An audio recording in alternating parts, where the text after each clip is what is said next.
ტყის კოდექსში შეტანილი ცვლილებები, რომელიც საპატრიარქოსთვის ტყის მასივების გადაცემას ითვალისწინებს, ხელისუფლების უმწვავესი კრიტიკის საფუძველი ხდება. საქართველოში მოქმედი სხვა კონფესიები დისკრიმინაციაზე საუბრობენ. თეოლოგები კი აცხადებენ, რომ სახელმწიფო ეკლესიის ტყვეობაშია. მათთვის მიუღებელია ის, რომ ყველა პოლიტიკური ძალა ქონებრივი წახალისების გზით ცდილობს რელიგიურ ინსტიტუციასთან ურთიერთობის დალაგებას. ევანგელისტური ეკლესიის წარმომადგენელი ამბობს, რომ სახელმწიფო საერთოდ არ უნდა ერეოდეს რელიგიური ორგანიზაციების განვითარებაში და ზალტყე შელაშვილისთვის მიუღებელია პოლიტიკოსების ის განცხადებებიც, როდესაც ისინი ამბობენ, რომ ქვეყნის განვითარებაში განსაკუთრებულ როლს სწორედ მართლმადიდებლური ეკლესია ასრულებს. ის ამბობს, რომ ყველა აღმსარებლობის თანასწორობა არის კონსტიტუციით გათვალისწინებული და პოლიტიკოსებიც ამ თანასწორობას სწორედ კონსტიტუციით უნდა საზღვრავდნენ და არა პირადი შეხედულებებით.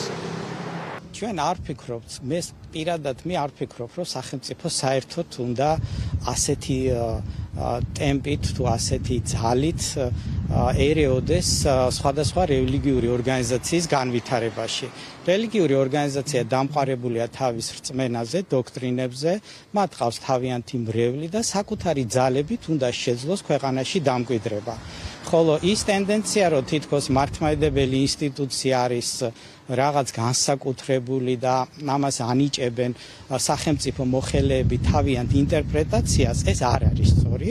სახელმწიფო მოხელეებს აქვთ კონსტიტუცია და კონსტიტუციის შესაბამისად უნდა იმოქმედონ. რაც შეეხება მათ პირად რწმენას, ეს მათი პირადი რწმენაა და შეუძლიათ თვლიდნენ ისე, როგორც მათ სურთ საკუთარ, ასე ვთქვათ, გარემოში.